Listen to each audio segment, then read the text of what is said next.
Nigbakan.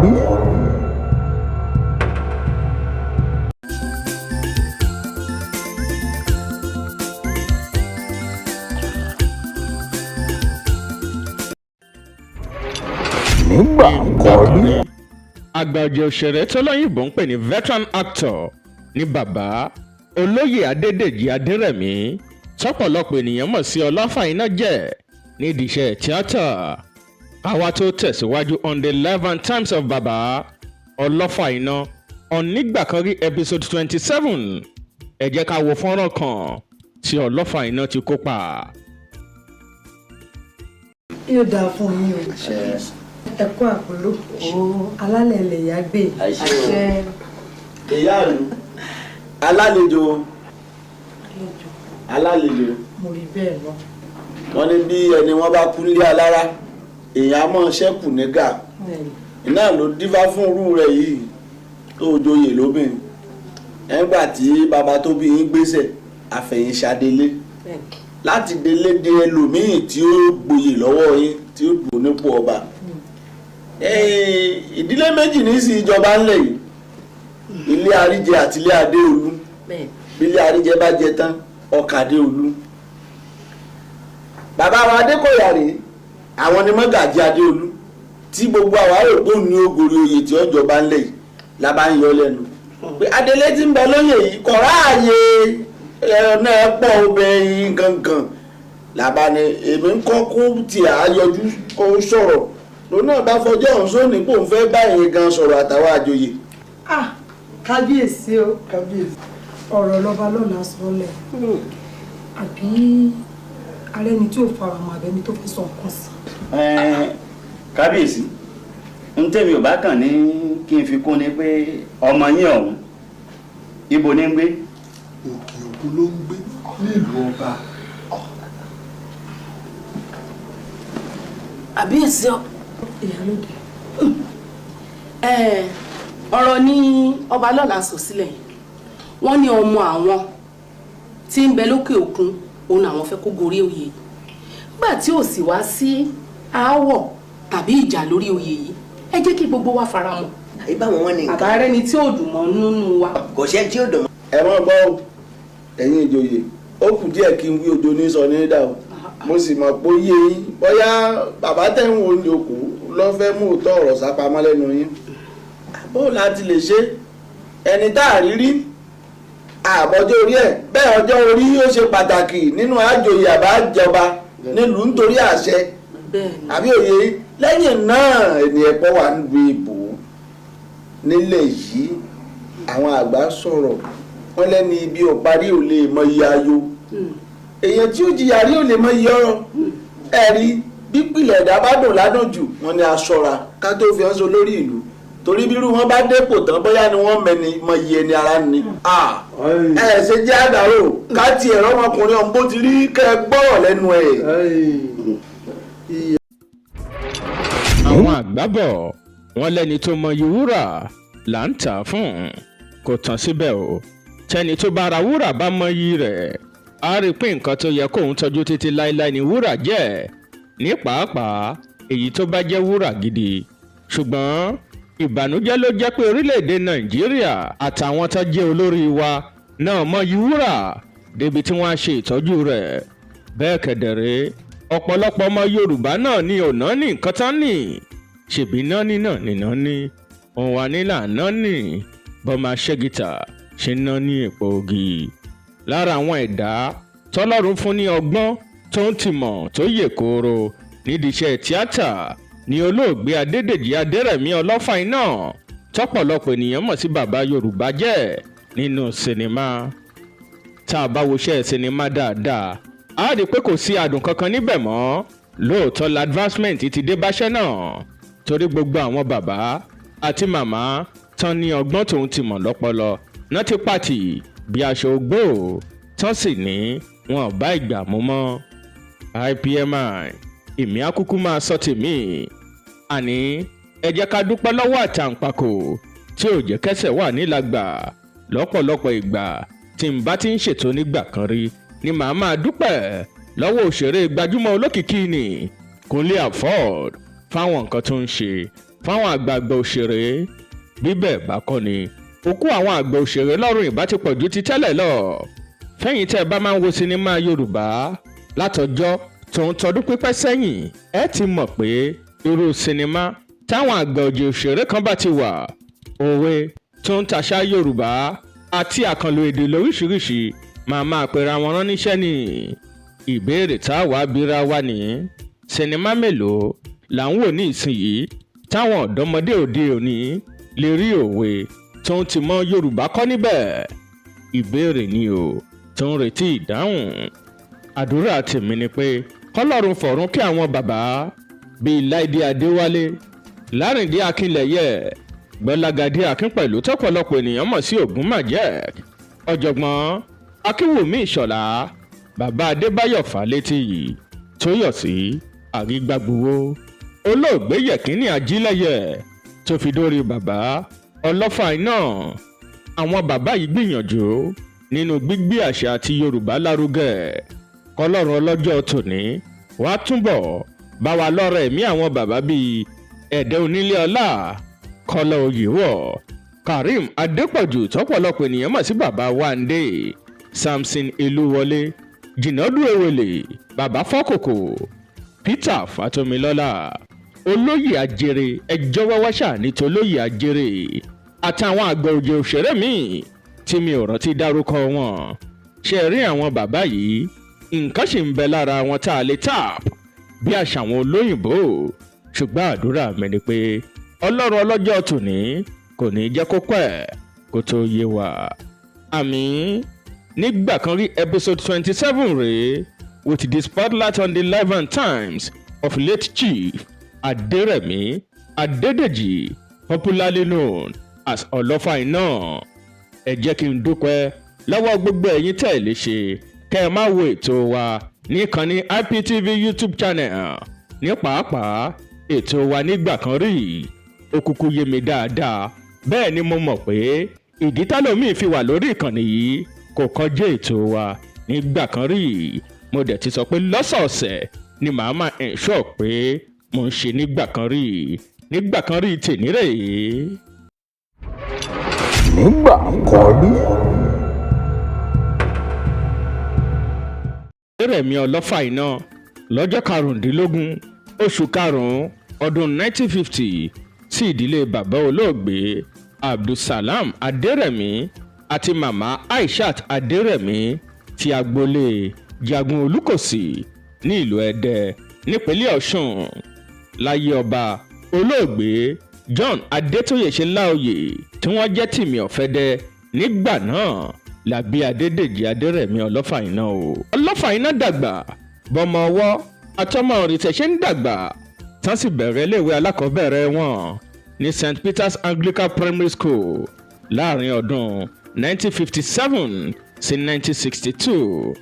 lẹ́yìn náà ni wọ́n tẹ̀síwájú ní Baptist Secondary Modern School èyí tó wà lọ́dẹ òmu ọdẹ lòun òmu mi bí olóògbé Gbẹ́ngà Adébóyè ṣe máa ń pẹ̀lú rẹ̀ láàrin ọdún 1963 sọdún 1965. Olofa Ina ni ò ní oore ọ̀fẹ́ láti tẹ̀síwájú mọ́ lẹ́nu ẹ̀kọ́ wọn ṣùgbọ́n tí wọ́n lọ kọ́ṣẹ́ tó lóyìnbó ń pè ní carpentry ṣùgbọ́n tá à ń pè ní Yorùbá carpenter. nígbà tí mò ń sọ yìí wọ́n ti kúrò ní ìlú Ẹdẹ bọ́ sí ìlú Ìbàdàn tó sì ń gbé pẹ̀lú Prince Lágúdú lókè Bọ́là nìbàdàn. Gẹ́gẹ́ junction ni wọ́n ti kọ́ṣẹ́ káfíńtà nígbà náà. wọ́n kọ́ṣẹ́ káfíńtà láàrin ọdún 1965 sí 1970. ẹ jẹ́ kó máa yé yín pé Olofa Ina náà ṣiṣẹ́ ìjọba rí. wọ́n ṣiṣẹ́ gẹ́gẹ́ bí carpenter grade 2 officer láàrin ọdún 1970 sí 1977. Ministry of Works and Transport ni wọ́n wà nígbà náà. bákan náà ni wọ́n ṣiṣẹ́ as maintenance officer with Danlasin Hotel Jericho Reservation Ìdìnṣin nìbàdàn. ṣùgbọ́n nígbà tó di ọdún 1980 ni wọ́n fi iṣẹ́ náà sílẹ̀ tá sì bẹ̀rẹ̀ iṣẹ́ tíátà ní sàn-án èyí tí wọ́n ṣe títí tọ́lọ́jọ́ fi dé. ẹ jẹ́ kó máa yé yín pé láàrin ìgbà tó fi ń ṣiṣẹ́ ìjọba náà ti ń ṣiṣẹ́ tíátà o torí pé wọ́n dá ẹgbẹ́ Olofa Ina tíátà sílẹ̀ lọ́dún 1972 àwọn tó sì dá ẹgbẹ́ náà sílẹ̀ nígbà náà nìyí Adébísí Adéwálé Erinfọlámi Sáfíù Oyètúnjí Mùsílíù Dásọfúnjó tí gbogbo ènìyàn mọ̀ sí Jogun Omi Jogun Osinmi ṣe rí ìtàn tó rọ̀ mọ́ bí wọ́n ṣe dá ẹgbẹ́ náà sílẹ̀ pọ̀ díẹ̀ àmọ́ ẹ má jẹ́ kí n wọnú yẹn lọ ṣùgbọ́n bí Yorùbá ṣe máa ń sọ wọ́n ní orúkọ ẹni ní ìjánu ẹni bẹ́ẹ̀ náà ni ọ̀rọ̀ Olofa Ina tíátà ṣe jẹ́ tẹ́ bá ń gbọ́ Tèmi Àgbàlé Olofa Ina ibi tí ẹgbẹ́ Olofa Ina tíátà ti wá nìyí tí wọ́n sì rí àtìlẹ́yìn àwọn ará Ẹdẹ Descendants Union nígbà náà lọ́hùn-ún wọ́n dìrọ̀ mọ́ wọn wọ́n rọ̀ mọ́ wọn. Ta wá ní àwọn àwòkọ́ṣe tí bàbá Olofa Ina rè tíṣẹ́ tíátà fi wù wọ́n láti máa ṣe. Mo dárúkọ Sàfẹ́ríyù Ọlátúnjì lọ́dún 1962 bàbá yìí sọ wípé Sàfẹ́ríyù Ọlátúnjì jẹ́ ẹnìkan tí àwọn rí tó ní ẹ̀bùn púpọ̀. He described Sàfẹ́ríyù Ọlátúnjì as a singer, drummer and dancer, a multi-talented man. Olofa Ina wà ní primary 6 lọ́dún 1962 nígbà tá à ń wé yìí ṣùgbọ́n tí Sàfẹ́ríyù Ọlátúnjì wà ní primary 5 bákan náà ni pé Sàfẹ́ríyù Ọlátúnjì jù wọ́n lọ lọ́jọ́ orí. Ẹ jẹ́ kí n fìyẹn sílẹ̀ ara àwọn tí wọ́n tún rí gẹ́gẹ́ bí àwòkọ́ṣe nídìí iṣẹ́ tíátà tíṣẹ́ tíátà fi wò wọ́n dáadáa láti máa ṣe ni olóògbé bàbá Adébáyọ̀ Fálétì. Bákan náà ni mo dárúkọ Ògúndàrè Fọyánmu fáwọn tó bá ń gbọ́ orúkọ náà Fọyánmu kẹrù òbẹ̀kọ olókìkí ni Ògúndàrè Fọyánmu akéwì àgbà sì ni wọ́n tí mi ìbájá yòópa. Bákan náà ni mo dárúkọ bàbá Lánrewájú Adépọ̀jù akéwì àgbà ọ̀jẹ̀ làwọn náà. Lánrewájú Adépọ̀jù kan orílẹ̀-èdè Nàìjíríà kan ní tẹ́ ẹ bá rántí Aṣàtìgbénga Adébóyè dà nínú rẹ́kọ̀dù ẹ̀ Ayé Tótó olówó gbàyàwó ọ̀lẹ pàkì ọ̀lẹ ń ṣe láìlá ara àwọn ewì bàbá Lánrewájú Adépọ̀jù ní. Bákan náà ni wọ́n dárúkọ bàbá Lérè Pàímọ́ tí gbogbo èèyàn mọ̀ sí Ẹ̀dá Onílé Ọlá. Bàbá Olofa Ina ní òṣòro láti dámọ̀ nínú sinimá nítorí ìlà tí wọ́n kọ sẹ́ẹ̀kẹ́ tílẹ̀ tún fi máa dá bàbá Olofa Ina mọ̀ nínú sinimá.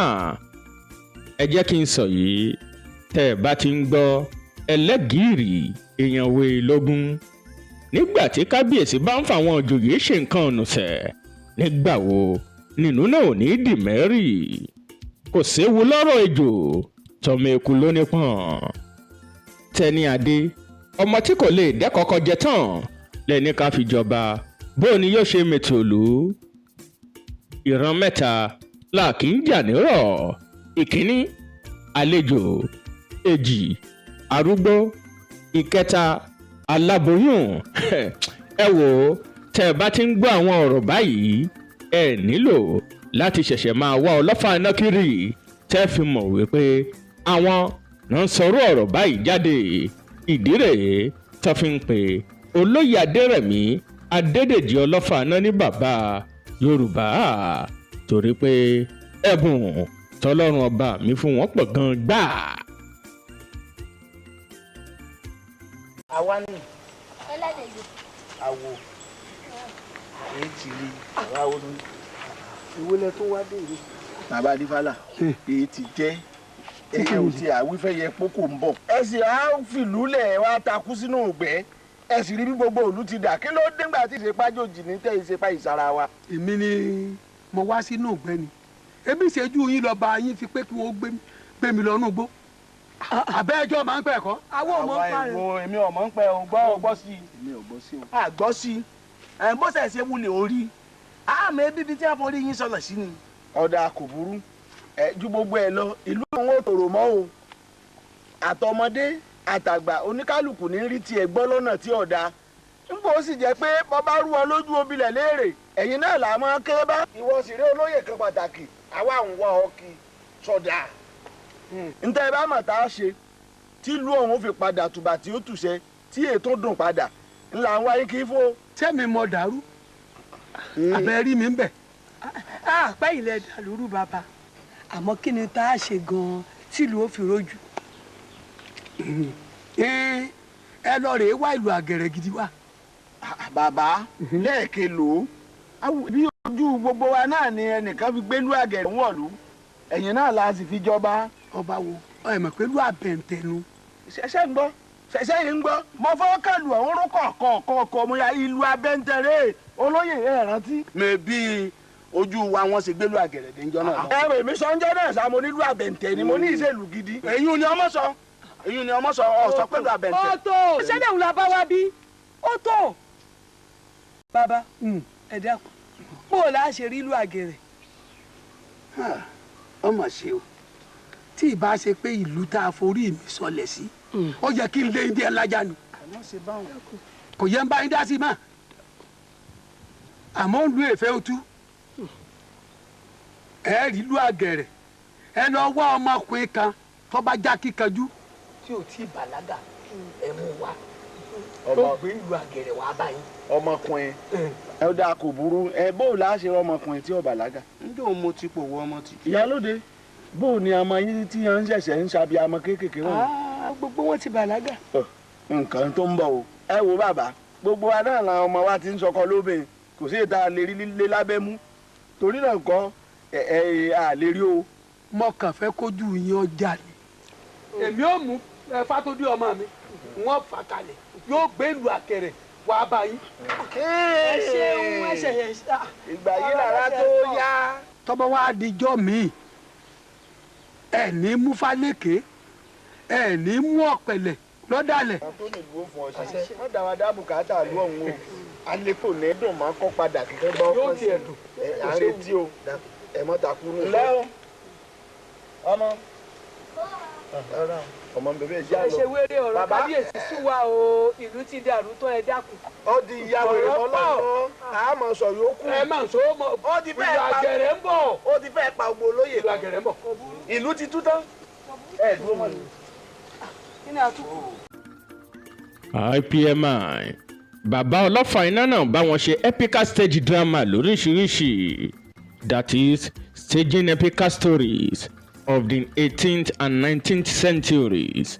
Àwọn ni wọ́n ṣe Báṣọ̀run Ògúnmọ́lá, bákan náà ni wọ́n ṣe Balógun Ìbíkúnlé, Ògèdèǹgbé Agbógungbòrò, jagunjagun tìlú Ìjẹ̀ṣà lògèdèǹgbé Agbógungbòrò, Ààrẹ Kòrómì Ìjàyè, Kàkànfò Àfọ̀njá.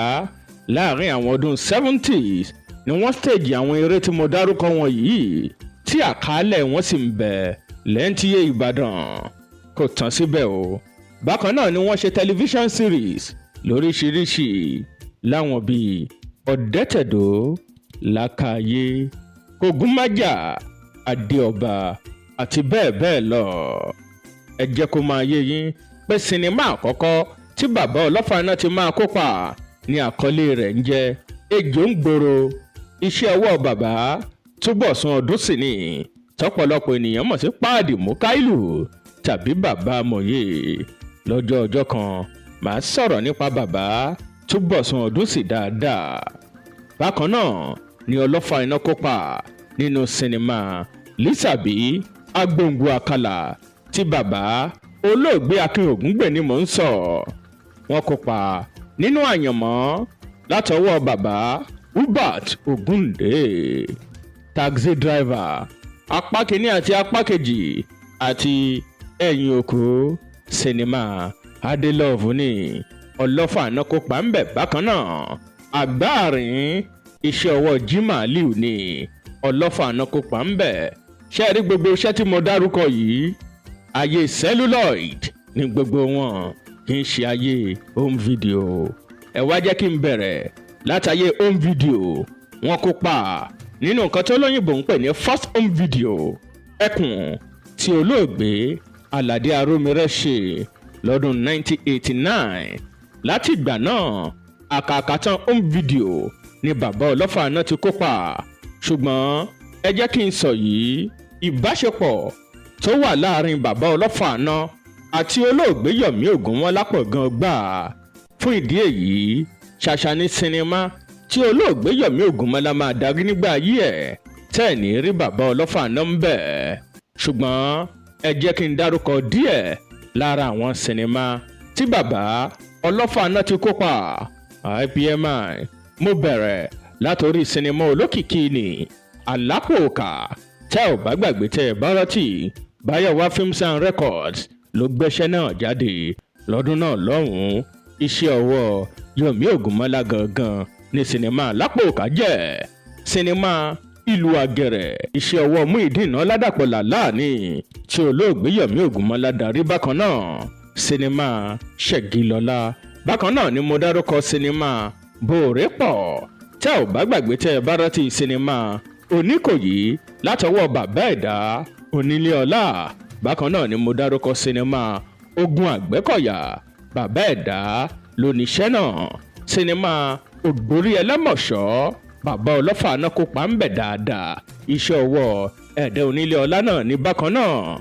IPMI sinimá olókìkí ni Olúwẹ̀rí Màgbóòjò Agbára Àjèjì iṣẹ́ ọwọ́ Bádé Ojú Adé ni Àgbákin sinimá bàbá kéke tẹ́ ò bá gbàgbé tẹ́ ẹ bá rántí gbogbo àwọn sinimá yìí ló wà tẹ́ ẹ bá sì fẹ́ wò wọ́n.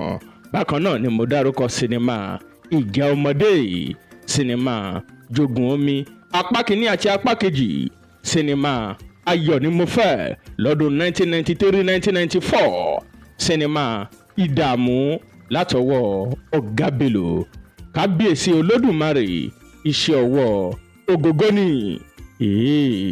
Mo dárúkọ sinimá Máyégún látọwọ́ Yínká Quadri Ẹnìkan ò láyé iṣẹ́ ọwọ́ Supreme Bills Link ní tá ò bá gbàgbé tẹ́ ẹ bá rántí. Bákan náà ni mo dárúkọ sinimá olókìkí ni Agogo Èèwọ̀.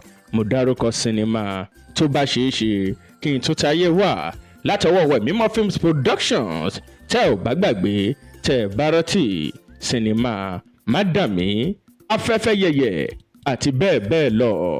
Bàbá Olofa Ina jẹ́ nìkan tán ní orí ọ̀fẹ́ láti kópa nínú àwọn sinimá ìgbàlódé kó tó dìpọ̀ lọ́jọ́ dé.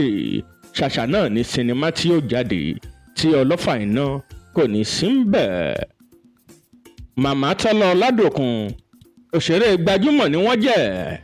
Ẹ jẹ́ kó máa yé yín pé wọ́n darapọ̀ mọ́ ẹgbẹ́ Olofa Ina tíátà lọ́dún 1983 torí iṣẹ́ aṣọ títà náà ń ṣe tẹ́lẹ̀ kan tó wọnú tíátà lọ. Ara àwọn àṣeyọrí tí Olofa Ina ṣe nídìí iṣẹ́ tíátà ni màmá Tọ́lá Ọládòkun náà jẹ́. Àwọn ọ̀rẹ́ Olofa Ina nídìí iṣẹ́ tíátà dà tàbí kí n sọ wípé àwọn wo ládìjọ́ máa ń gbé orúkọ wọn ní ìtẹ̀lé nínú sinimá. Mo bẹ̀rẹ̀ látòrí bàbá wa Ẹ̀dá Onílé Ọlá Lérè Pàímọ́. Mo dárúkọ olóògbé Tóyọ̀sí Arígbágbówó Ọ̀bẹ̀lẹ̀ǹkẹ́ nìyẹn. Mo dárúkọ olóògbé Gbọ́lágadé Akínpẹ̀lú Ògúnmàjẹ̀k Gúdúgúdú Abẹ̀yìn Jákàjákàn Samson Ìlúwọlé tí gbogbo ènìyàn mọ̀ sí Jìnàdú Èwèlè. Mo dárúkọ Musiliu Dásọfúnjò tọ́pọ̀lọpọ̀ ènìyàn mọ̀ sí Jogun Omi. Bákan náà ni mo dárúkọ bàbá Káyọ̀dé Ọláìyá tọ́pọ̀lọpọ̀ ènìyàn mọ̀ sí Adẹ́rùpọ̀kọ̀. Mo dárúkọ Kọ́lá Oyèwọ̀. Bákan náà ni mo dárúkọ bàbá wa Karim Adépọ̀jù tọ́pọ̀lọpọ̀ ènìyàn mọ̀ sí bàbá Wándé, bàbá Fọ́kòkò àti bẹ́ẹ̀ bẹ́ẹ̀ lọ. ọmọ ẹlẹ́bàjọ́ jẹ́ wọn ó yóò tán wọn ó dọ̀kọ̀ olóúnjẹ ni. sẹ́yìn yìí àpọ̀n ilé yìí tẹ́ mẹ́gẹ́ ajẹ́. ebi gbogbo ẹ̀yin ọmọ abayí ti ń bẹ ń bi iṣẹ́ ọlọ́pàá káàkiri náà lẹ́ mọ́ rè táṣìírí gbogbo táwọn àgbẹ̀ bá sùn.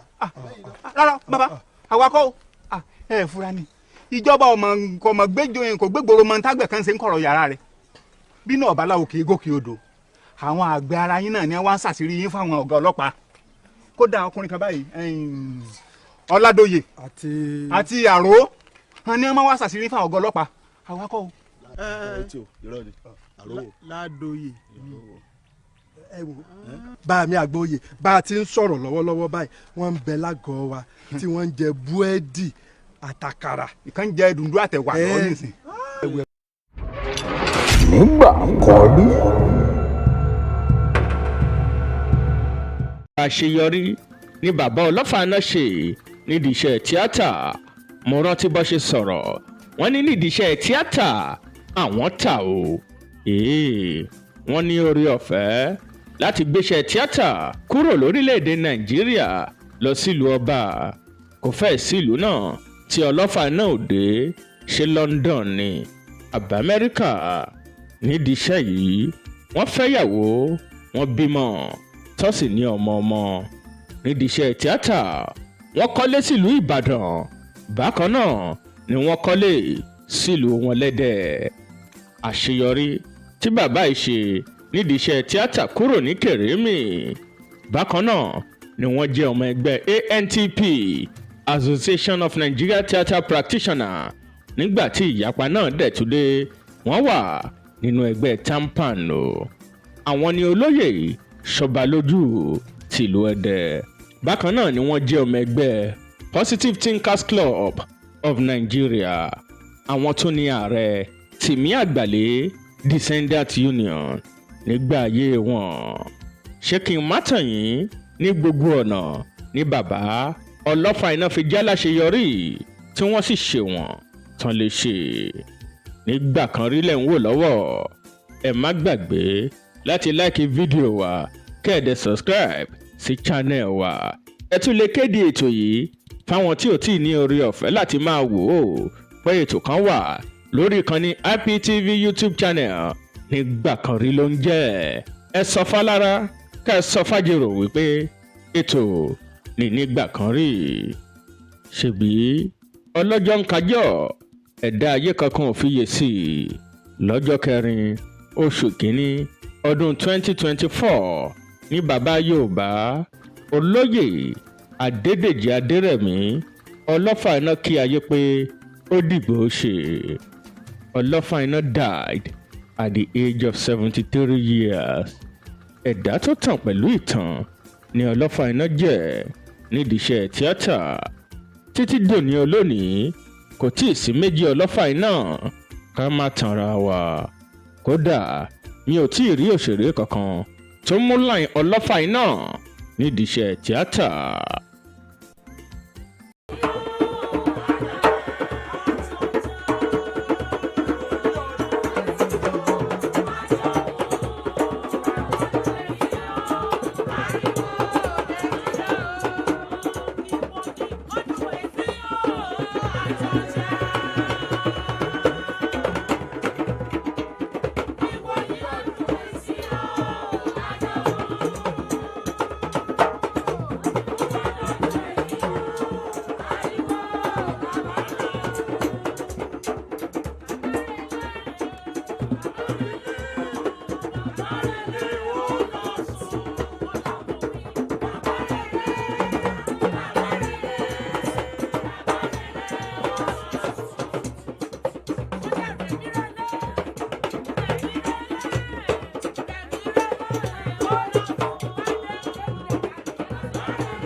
èdè mi ni àṣà mi sì ní lóòótọ́ pé ká rohùn wí lọ̀rọ̀ ikú jẹ́.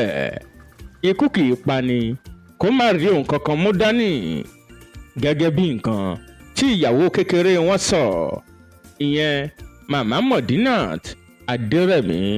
wọ́n ní ọ̀sẹ̀ mẹ́ta ni wọ́n fi wà ní ilé ẹ̀kọ́ṣẹ́ ògùn òyìnbó ti fásitì tọgbà fásitì OAU. ṣùgbọ́n nígbà tó di ìrọ̀lẹ́ ọjọ́bọ̀ ni wọ́n ní ká máa gbé àwọn lọ sílé. wọ́n ní déédéé aago 7 alẹ́ ni wọ́n gbé wọn délé tí wọ́n sì dákẹ́ láago 2:30. that is to say lẹ́yìn 30 ìṣẹ́jú ni bàbá dákẹ́. ń tá a gbọ́ ni pé wọ́n ti ṣàìsàn fún ọ̀pọ̀lọpọ̀ ìgbà. ntọ́lọ́yìnbó ń pè ní protracted illness ló bá bàbá Olofa Ina fínra tọlọ́jọ́ fi dé. ṣèbí àwáyé kú ò sí ọ̀run nìkan láàrin má bọ̀. ọdún kan ti pé tó ń toṣù díẹ̀ tí bàbá Olofa Ina náà ti lọ. mo rántí nǹkan tí ààrẹ ẹgbẹ́ tampa ń sọ níbi ìsìnkú bàbá Olofa Ina. Ọ̀túnba Bọ́lájí Àmúṣán ni mò ń sọ̀rọ̀ nípa wọn. wọ́n láwọn máa immortalize Olofa Ina. IPMI mo ń retí ọjọ́ bẹ́ẹ̀ ni mo ń retí oṣù tí àlá náà yóò di òótọ́. ǹjẹ́ ẹ jẹ́ mọ̀ pé tó bá di 30 ọjọ́ oṣù yìí 38th of April ni yóò pé 22 years tí olóògbé Gbénga Adébóyè ti kú. ǹjẹ́ ẹ fẹ́ kí n sọ̀rọ̀ nípa olóògbé Gbénga Adébóyè lórí ètò wa nígbà kan rí? bákan náà ni fún atọ́ba tẹ́lẹ̀ ìyẹ̀rú ọmọ ọ̀pálẹ̀yẹ alákòóso òwú ògúnsùn àgbà ọ̀jẹ̀ pèdèpèdè làwọn méjèèjì. dòyìká pa apá òkápá dòyìká sè apá òkósè dòyìká kàngakànga òṣè bínú kó sì. tẹ́ ẹ bá rántí sinimá Ìgbánládògí Yẹ́misí Òwérèké àti bẹ́ẹ̀ bẹ́ẹ̀ lọ ẹ mọ ẹni tí tọ́ba ọ̀pálẹ̀yẹ jẹ́. OGBC kan tọ́ba ọ̀pálẹ̀yẹ kan ní 30 ọjọ́ oṣù kẹrin làwọn méjèèjì kú nínú ìwé ìtàn bó tilẹ̀ jẹ́ pé ọdún tí wọ́n kú yàtọ̀ síra wọn. ṣe ẹ fẹ́ ká sọ̀rọ̀ nípa wọn lórí ètò wa nígbà kan rí? ẹ dọ́pù kọ́mẹ́ǹtì sí comment box wa kẹ́ni IPMI I want you to talk on Gbénga Adébóyè. tó bá dẹ̀ ṣe pé tọ́ba ọ̀pálẹ̀yẹ lẹ́yìn fẹ́ ẹ kọ síbẹ̀ bákan náà pé IPMI I want you to talk on tọ́ba ọ̀pálẹ̀yẹ on nígbà kan rí. kí ni nǹkan tẹ́ ẹ mọ̀ tẹ́ ẹ lè sọ fún wa nípa bàbá Olofa Ina? ẹ jẹ́ kí n gbọ́. Kindly drop your comments in the comment section. The labor of our heroes past in theatre shall never be in vain. We at IPTV shall continue to remember them for their good works. ǹtẹ́ ẹ bá mọ̀ nípa bàbá Olofa Ina ẹ drop comment sí comment box wa. àdúrà mi ni pé kọ́lọ́run ọlọ́jọ́ tòní kó túbọ̀ bá wa délẹ̀ fún wọn àti gbogbo òṣèré tí wọ́n ti wọ káàlẹ̀ lọ. àmín. ǹjẹ́ ẹ ní òṣèré kankan tẹ́ ẹ fẹ́ kí n sọ̀rọ̀ nípa wọn bóyá lórí ètò wa Artist of the Week tàbí lórí ètò wa nígbà kan rí? ẹ tún lè jẹ́ kí n mọ̀ kí n lè tó síláìn àwọn òṣèré tí màá sọ̀rọ̀ nípa wọn. ẹ jẹ́ ká tún pàdé lọ́jọ́ mẹ́jọ fákọ̀tún ètò wa nígbà kan rí. ṣe